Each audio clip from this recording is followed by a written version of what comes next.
Привет, дорогие друзья! С вами Наталья Соколова, ваш проводник в мир шоу-бизнеса. И сегодня у меня для вас громкая новость о публичном конфликте между молодой звездой Люсей Чеботиной и знаменитым поэтом-песенником Ильей Резником. Это уже взорвало все медийное пространство, поэтому я тоже решила об этом высказаться, тем более, что сама причина вас точно удивит. Итак, в начале октября в Москве состоялся большой творческий вечер 87-летнего маэстро Ильи Резника. Десятки российских звезд вышли на сцену, чтобы исполнить песни на его легендарные стихи. Среди приглашенных была и яркая 28-летняя исполнительница Люся Чеботина, которая должна была спеть знаменитый «Кабриолет». И, казалось бы, обычный концерт, но что-то пошло не так. А теперь внимание! Обязательно досмотрите эту новость до конца, потому что дальше вы узнаете такие подробности, которые перевернут все с ног на голову. Итак, что же произошло? Илья Рахмелевич дал интервью московскому комсомольцу, в котором открыто раскритиковал сценический наряд певицы.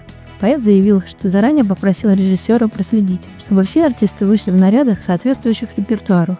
По его словам, почти все звезды на вечере были одеты достойно, а вот в Чеботиной вышла осечка. Видимо, организаторы концерта не смогли повлиять на нее. Она вышла в слишком откровенном наряде, возмутился Резник.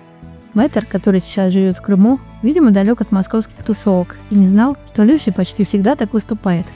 Он был настолько расстроен, что даже решил вынести этот вопрос на публику. Но это же не все.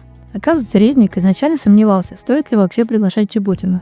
А все из-за той самой нашумевшей вечеринки Ксении Собчак в стиле гламурных нулевых. Помните, с теми самыми тазами черной икры? Люся там появилась в весьма смелом образе, и это тогда очень насторожило поэта.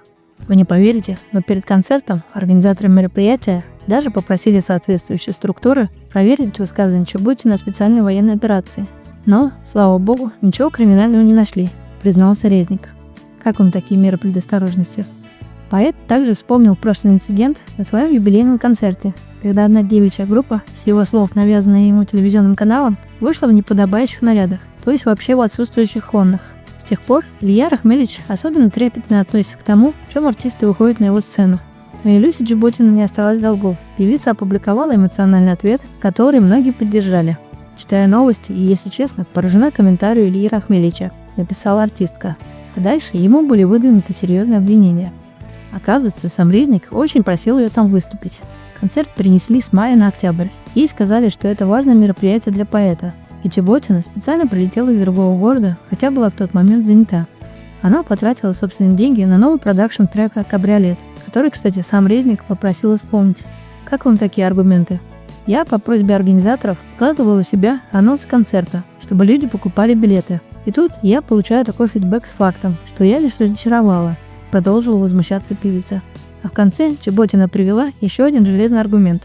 Оказывается, в этом же платье она выступала на «Новой волне» у самого Игоря Крутого. И это показывалось на телеканале «Россия» в прямом эфире. Никаких претензий певица тогда не поступала. Ни от Крутого, ни от канала, ни от зрителей. Очень обидно вместо благодарности читать такие статьи, резюмировала артистка. Согласитесь, ситуация действительно странная. Тебя приглашают, ты тратишь время, деньги, силы, помогаешь с продвижением концерта, а в итоге получаешь публичную критику в СМИ. Причем не в личной беседе, а через интервью в газете. Кстати, ранее Люся Чеботина уже высказывалась против инициативы о запрете откровенных нарядов для артистов. Свою позицию она тогда объясняла не желанием эпатировать публику, а банальным комфортом. Жарко бывает на сцене и тяжело работать, танцуя и исполняя песни вживую. Физически бывает настолько тяжело, что можно потерять сознание. Меня как-то раз уносили со сцены по этой причине, делилась певица. При этом, и это, как мне кажется, тоже важно, Чеботина категорически отказывается от откровенных сцен кино и фотосессий. Сколько было предложений от журналов снять необнаженной. Я отказывалась. Уговаривали, я говорила нет. А причина оказалась простая. Она не хотела бы, чтобы ее будущие дети когда-нибудь увидели такие кадры с мамой. Заметили, какая тонкая грань? На сцене смелые образы, а в кино и фотосессиях жесткая нет. Но несмотря на весь этот скандал, Илья Резник в целом остался доволен своим творческим вечером. Особенно маэстро отметил выступление Сергея Пенкина, Валерия Стронского, Марины Герман и Таисии Повалий с новой песней «Продлись моя любовь» на музыку Раймонда Паулса. Весь зал слушал эту песню стоя, гордо поделился впечатлениями Резник.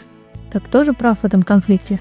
С одной стороны, консервативный легендарный поэт, который все еще старается сохранять определенные стандарты на своих концертах. А с другой – молодая артистка, которая, как она заявляет, искренне старалась помочь, потратила свои силы, время и деньги, но получила такую прилюдную пощечину. А вы что думаете об этой истории? Пишите свое мнение в комментариях и ставьте лайк, если эта новость вас зацепила. Ну и до скорых встреч. Пока-пока.